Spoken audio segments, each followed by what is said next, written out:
Viewers, ఇవాళ నేను chicken pulao ఎలా ప్రిపేర్ చేసుకోవాలో చూపిస్తున్నాను. ఫస్ట్ ఇందులో table spoon of ghee add చేసుకోవాలి. అలానే 2 టేబుల్ స్పూన్ ఆఫ్ ఆయిల్ కూడా నేను యాడ్ చేసుకున్నానండి. సో ఆయిల్ అంతా హీట్ ఎక్కాక ఇందులో మసాలా దినుసులన్నీ వేసుకుంటున్నాను. ఈ విధంగా చూపించిన విధంగా అన్నీ వేసుకోవాలన్నమాట. సో కొంచెం అది చిట్పట్లాడుతున్నప్పుడే కట్ చేసి పెట్టుకున్నటువంటి ఆనియన్ కూడా నేను ఇందులో యాడ్ చేస్తున్నాను.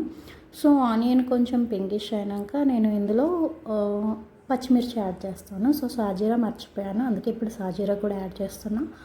సో ఇప్పుడు పచ్చిమిర్చి కూడా యాడ్ చేసుకోవాలండి. సో ఆనియన్ బ్రౌనిష్ అయినాక ఇందులోనే అల్లం వెల్లుల్లి పేస్ట్ వేసుకోవాలి. పచ్చివాసన పోయేంత వరకు వేపుకోవాలన్నమాట బాగా. సో దాని తర్వాత మనం ఫ్రెష్గా ప్రిపేర్ చేసుకున్నటువంటి చికెన్ కూడా ఇందులో యాడ్ చేసుకోవాలన్నమాట. సో ఈ విధంగా చూపించిన విధంగా చికెన్ యాడ్ చేసుకోవాలి. సో చికెన్ ఆయిల్లో బాగా మగ్గాలన్నమాట, నీసు వాసన పోతుంది. సో ఈ విధంగా ఆయిల్లో మగ్గిన తర్వాత ఇందులో నేను 2 టేబుల్ స్పూన్ ఆఫ్ కారం అయితే యాడ్ చేసుకుంటున్నానండి. చూడండి, ఈ విధంగా నేను చూపించిన విధంగా యాడ్ చేసుకోవాలి. సో నేను కొంచెం స్పైసీగా తింటా కాబట్టి స్పైసీగానే చేస్తానన్నమాట. సో మీకు టేస్ట్కి తగ్గట్టుగా మీరు యాడ్ చేసుకోవచ్చు అనమాట.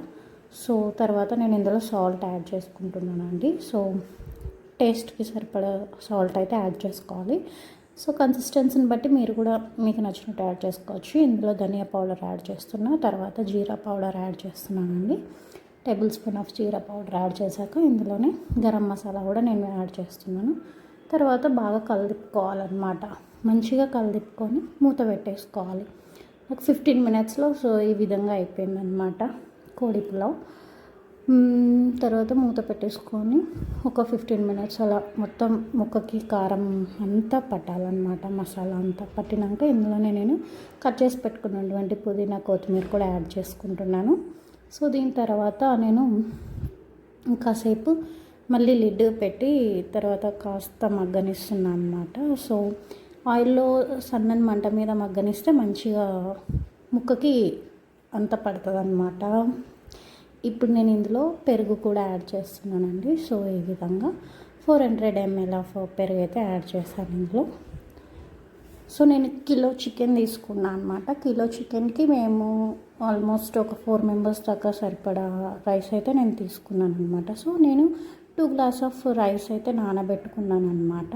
సో ఈ విధంగా చూపించిన విధంగా పెరుగు యాడ్ చేసుకున్నాక బాగా కలపాలన్నమాట. ఎక్కడే కానీ మనకి పెరుగు యాడ్ చేసినట్టు కూడా కనిపించద్దు.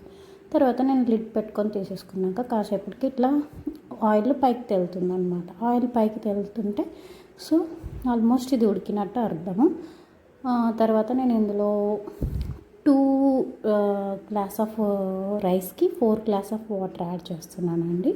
సో ఈ విధంగా చూపించిన విధంగా కొలతల ప్రకారంగా చేసుకుంటే మనకి రైస్ పొడి పొడిగా వస్తుంది అనమాట. సో లిడ్ పెట్టేసుకున్న తర్వాత చికెన్ ఇలా బాగా బాయిల్ అవుతుంది.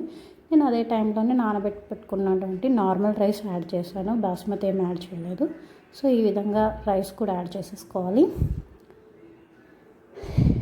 రైస్ యాడ్ చేసుకున్న తర్వాత కాసేపటికి నేను ఇలా ప్రిపేర్ అయిపోయింది. వేడి వేడి పులావ్ రెడీ. నాకు ఆల్మోస్ట్ ఇది సిమ్లోనే పెట్టాను, 40 మినిట్స్ పట్టింది. So thank for watching all. Please to subscribe and like my videos. So this is it.